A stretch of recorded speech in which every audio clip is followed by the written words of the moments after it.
সকলের দরজা হইতে মাওলা ফিরিয়া তোমার দরজায় রইলাম আমরা পড়িয়া।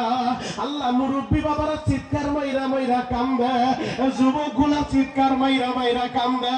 তোমার কি মায়া লাগে না?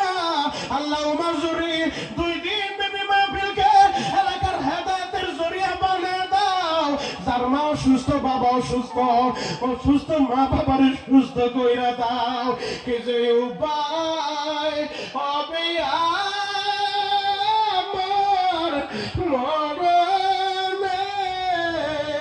ডাক্তার না ভাই আল্লাহ, হে আল্লাহ, কে যে উপায় হবে আমার কবরে। আল্লাহ, আমি যুবকদেরকে তোমার কাছে রেখে গেলাম, ওদেরকে তুমি ওলি বানায় দাও। চিৎকার মেরে বলেন আমিন। ওরা যেন মা বাবার দোয়া নিয়ে কবরে যাইতে পারে। চিৎকার মেরে বলেন আমিন। আমার দিল সাক্ষী দেয় আজকের দোয়া বিফলে যাবে না ইনশাআল্লাহ। আজকের দোয়া কবুল হয়ে যাবে। আমার দিল সাক্ষী দেয়, আপনাদের দিল কি সাক্ষী দেয়? দোয়া কবুল হবে কি হবে না? ইনশাআল্লাহ, ইনশাআল্লাহ। কারণ দাড়ি পাকা মুরব্বীরা হাত উঠাইলে এদের হাত পাল্লা খালি ফিরিতে লজ্জা পায়। সেই জায়গায় প্রতিটা দাড়ি পাকা মুরব্বীর চোখে পানি তাকায় দেখো।